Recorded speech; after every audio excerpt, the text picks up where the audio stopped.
wabarakatuh. Waalaikumsalam warahmatullahi wabarakatuh. Alhamdulillah. Bagaimana kabarnya anak-anak hari ini? Alhamdulillah baik. Alhamdulillah. Nah, sebelum kita mulai pembelajaran pada siang hari ini, alangkah baiknya kita berdoa terlebih dahulu. Berdoa dimulai.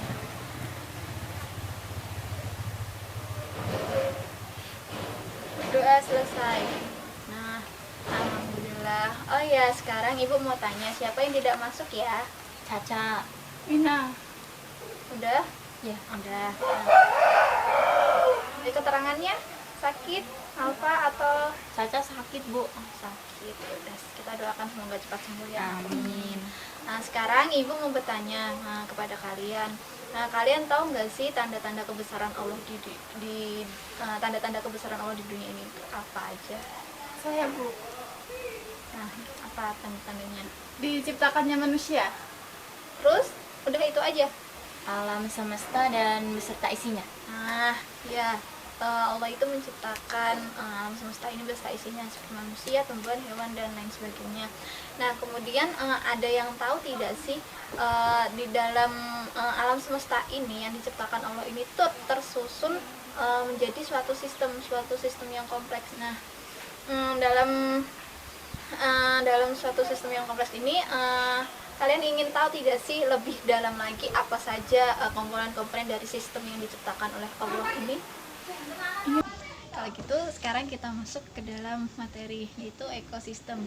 Nah, dari kata-kata ekosistem dan juga gambar yang ada di sini di slide, kalian bisa nggak sih memberitahukan apa itu ekosistem, apa itu lingkungan, ekosistem? Pengertiannya apa gimana? Ya terserah kalian, pengertian ekosistem juga nggak apa-apa.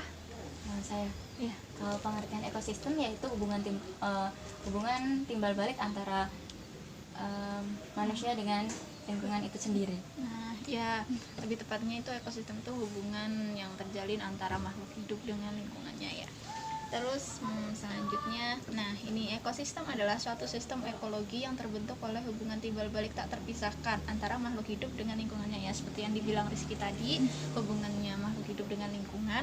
Terus habis itu atau dengan kata lain, ekosistem itu tatanan kesatuan secara utuh dan menyeluruh antara segenap unsur lingkungan yang hidup dengan unsur lingkungan yang saling mempengaruhi. Misalkan unsur tak hidup sama unsur hidupnya itu tuh saling mempengaruhi. Jadi ketika ada makhluk hidup tapi tak ada benda tak hidup, maka makhluk hidup itu juga tidak bisa hidup tanpa benda tak hidup ini. Nah, selanjutnya ada kata lingkungan, ada istilah lingkungan. Lingkungan itu apa sih menurut kalian? Lingkungan adalah tempat hidup makhluk hidup tersebut. Nah, ya, lingkungan secara umum itu segala sesuatu di luar individu ya, bisa juga dikatakan tempat untuk hidup makhluk hidup ya. Terus selanjutnya, komponen-komponen dalam lingkungan. Kalian tahu tidak sih komponen-komponen dalam lingkungan itu sendiri itu apa saja? Bu, apa? Tahu komponen dalam lingkungan makhluk hidup itu ada komponen biotik sama abiotik. Nah, komponen biotik sama abiotik. Nah, komponen biotik itu komponen yang apa? Komponen biotik itu komponen yang apa itu? Hidup. Apa maksudnya makhluk hidup? Ya, seperti contohnya Tumbuhan, hewan, manusia. Nah, kalau komponen abiotik itu yang seperti apa? Saya, Bu. Nah, Komponen abiotik itu terdiri dari semisal benda-benda tidak hidup. Nah, contohnya itu udara, air, kemudian tanah, batu, matahari. Ya benar sekali. Ya, seperti yang di sini ya, komponennya itu terdiri dua, yaitu komponen biotik dan komponen abiotik, di mana komponen biotik itu bisa disebut sebagai komponen yang terdiri atas makhluk hidup seperti manusia, tumbuhan, hewan, mikroorganisme dan lain sebagainya. Terus yang komponen abiotik sendiri itu terdiri dari benda-benda yang tak hidup seperti batu, angin, matahari dan tanah dan lain sebagainya. Terus, nah, di dalam lingkungan itu tuh terjadi interaksi antara komponen-komponen tadi, baik itu komponen biotik maupun komponen abiotik, seperti eh, seperti eh, seperti rangkaian peristiwa makan dan dimakan, atau yang disebut dengan jaring makanan, dan hubungannya antara makhluk hidup dengan makhluk hidup ataupun makhluk hidup dengan benda mati ya. Terus seperti contohnya simbiosis itu adalah hubungan antara makhluk hidup dengan makhluk hidup yang saling ketergantungan, tak terpisahkan. Nah, ini merupakan gambar contoh dari interaksi antara makhluk hidup dengan lingkungannya ataupun makhluk hidup dengan makhluk hidup. Nah, di sini itu terbentuk jaring-jaring makanan, di mana jaring-jaring makanan itu adalah kumpulan dari rantai makanan itu sendiri. Nah, rantai makanan itu adalah suatu proses makan dan dimakan dari makhluk hidup ke makhluk hidup yang lainnya. Seperti contohnya ini rumput. Nah, kita ke rantai makanan dulu ya. Rumput ini nanti dimakan oleh tikus. Nah, tikus akan dimakan ular. Nah, tikus di sini itu sebagai konsumen tingkat 1. Nah, yang kedua, ketika tikus ini dimakan ular ini itu menjadi konsumen tingkat 2 karena dia memakan tikus. Nah, selanjutnya ular ini akan dimakan burung elang. Nah, burung elang di sini itu sebagai konsumen tingkat 3 atau konsumen akhir. Nah, ketika itu yang dinamakan rantai makanan. Kemudian kalau jaring-jaring makanan itu kan kumpulan dari rantai makanan itu sendiri. Nah, misalkan ini dari rumput ini bisa dimakan tikus, bisa dimakan belalang, bisa dimakan ulat. Kemudian ulat juga bisa memakan pohon-pohon yang tinggi daun-daun di pohon. Terus kemudian tikus ini pun bisa jadi santapan ular ataupun santapan elang. Nah, belalang pun bisa jadi santapan ayam ataupun santapan burung. Nah, kemudian ulat ini pun jadi santapannya ayam, terus katak dan juga burung. Nah, seperti itu. Nah, ini tuh susunan trofik dari tingkatan-tingkatan makhluk hidup yang menempati. Misalkan trofik 1 ada tumbuhan yang sebagai produsen, trofik atasnya itu sebagai hewan-hewan yang mendapatkan makanan dari produsen secara langsung, dan yang terakhir itu konsumen puncak tuh biasanya kayak elang, udah tidak ada yang memakan lagi, seperti mereka pun akan terurai ketika sudah mati, seperti itu. Nah, untuk lebih jelasnya lagi, Ibu akan membagikan kepada kalian sebuah kartu.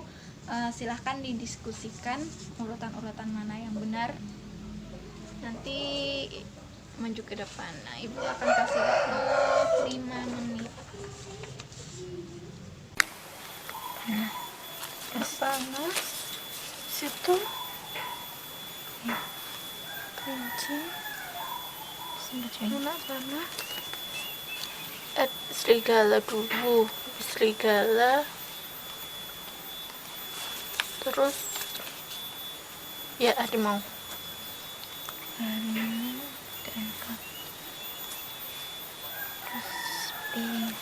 dan terakhir pengurai. Dah. Sudah.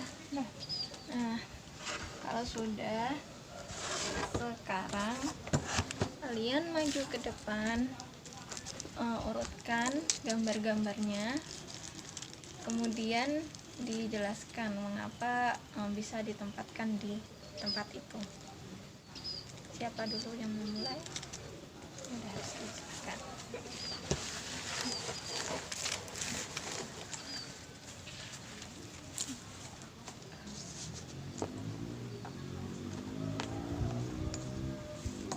Kenapa harus rumput duluan? Karena rumput itu adalah produsen. Ya, menghasilkan makanan ya. Iya. Terus selanjutnya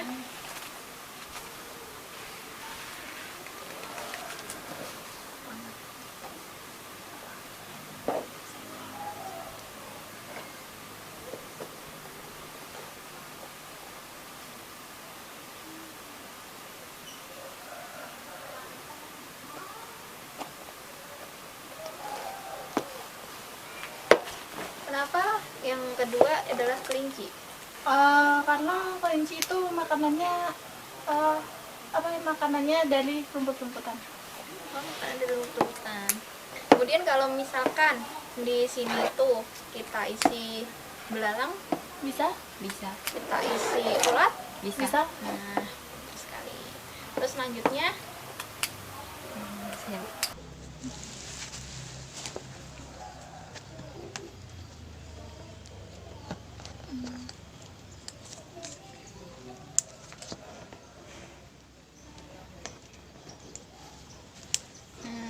ini adalah serigala. Nah, mengapa serigala menempati tempat ketiga dari rantai makanan yang kalian buat? Karena serigala merupakan konsumen tingkat 2, di mana serigala itu memakan dari konsumen tingkat 1, yaitu kelinci. Nah, ya berarti kan serigala termasuk hewan pemakan daging ya. Iya. Nah, benar. Kalau misalkan di sini kita saya ganti dengan harimau, Bisa. saya ganti dengan ular. Bisa. Bisa. Nah, selanjutnya Saya.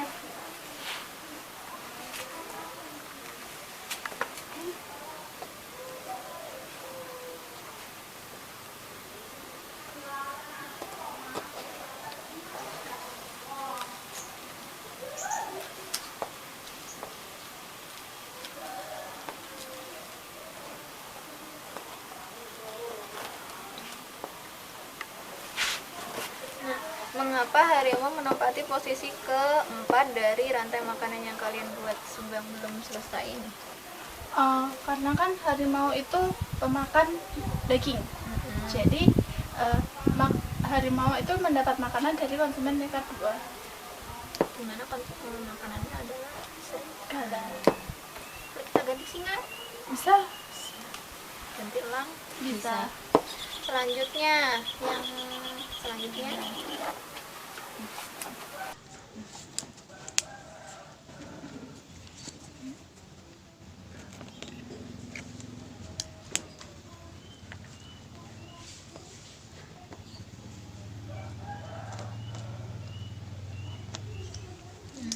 mengapa jamur ini menempati posisi terakhir dari rantai makanan yang kalian buat?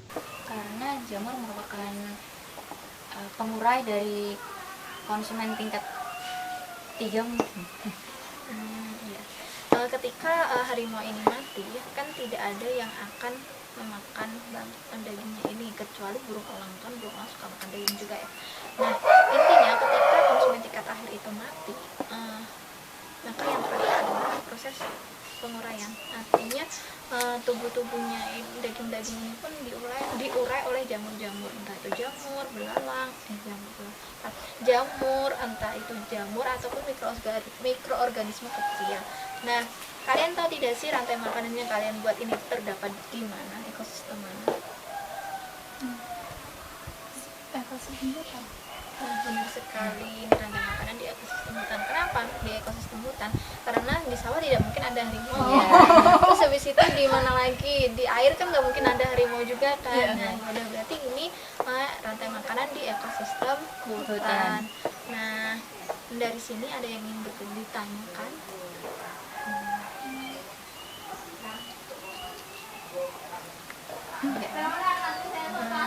Kalau tidak, sekarang ibu punya sebuah video.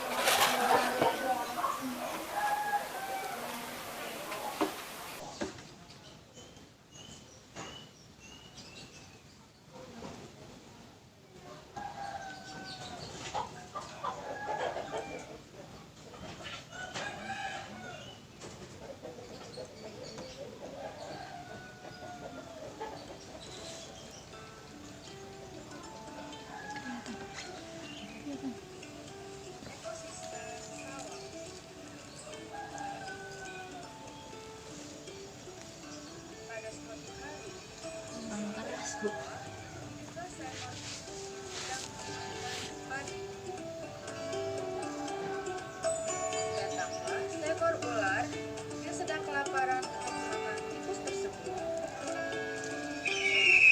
Tiba-tiba, elang melihat seekor ular dan kemudian membawa ular tersebut untuk ia santap. Seiring berjalannya waktu, elang pun menunggu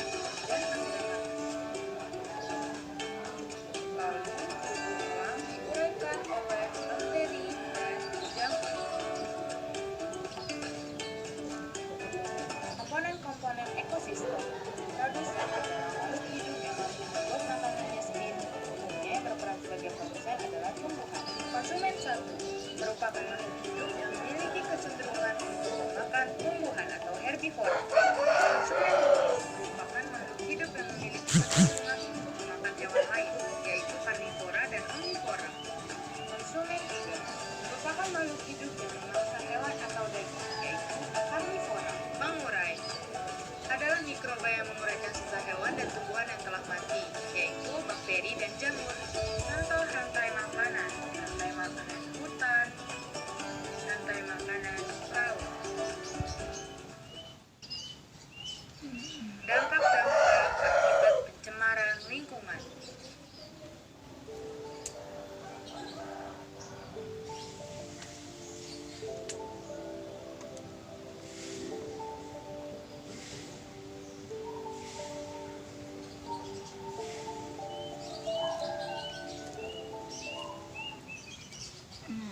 Seperti itu. Ketika dalam suatu ekosistem itu tercemar, pasti makhluk hidup di dalamnya pun juga akan ikut merasakan dampaknya, entah itu zat kimia yang masuk ke dalam tubuhnya sehingga menjadikan dia mati, ataupun zat-zat yang lainnya. Dari pembelajaran ini ada yang ingin ditanyakan? Kalau tidak, ibu ingin mengajak kalian untuk mereview materi yang telah ibu sampaikan siang hari ini. Yang pertama tadi itu kita udah membahas tentang pengertian dari ekosistem dan lingkungan, di mana ekosistem itu merupakan suatu tempat di mana makhluk hidup dengan lingkungan itu saling berinteraksi. Nah, sedangkan lingkungan itu adalah tempat makhluk hidup atau tempat di luar tubuh makhluk hidup. Nah, selanjutnya tadi kita udah mempelajari tentang komponen-komponen yang ada di dalamnya, seperti komponen biotik yang mana terdiri dari komponen yang hidup. Contohnya itu seperti manusia, tumbuhan, hewan, mikroorganisme, jamur, dan lain sebagainya. Terus selanjutnya yang kedua itu ada komponen abiotik, di mana komponen itu adalah komponen yang terdiri dari benda tak hidup seperti angin, tanah, air, cahaya, udara, dan lain sebagainya. Terus selanjutnya kita juga udah mempelajari interaksi antar makhluk hidup dalam suatu ekosistem yang terbentuk dari yang contohnya seperti rantai makanan dan juga jaring-jaring makanan, di mana rantai makanan ini merupakan proses makan dimakan antara makhluk hidup, dan jaring-jaring makanan ini adalah kumpulan dari rantai-rantai makanan tersebut. Nah, dan yang terakhir tadi kalian sudah bisa mencontohkan rantai makanan yang ada di ekosistem hutan. Nah, ketika nanti ibu meminta kalian untuk membuat rantai makanan, pastikan juga sudah bisa. Selanjutnya tadi kalian juga sudah menyimak sebuah video yang dimana di dalamnya tersebut terdapat contoh ekosistem sawah, di mana di situ terdapat sebuah rantai makanan yang antara padi, tikus, ulat dengan burung elang. Dan juga kalian sudah mengetahui tingkatan-tingkatannya seperti apa, seperti produsen, konsumen, dan pengurai. Terus minggu depan kita ada kuis ya tentang ekosistem ini. Sekian yang dapat ibu sampaikan. Apabila ada salah, ibu mohon maaf. Ibu akhiri. Sekian. Wassalamualaikum warahmatullahi wabarakatuh. Waalaikumsalam warahmatullahi wabarakatuh.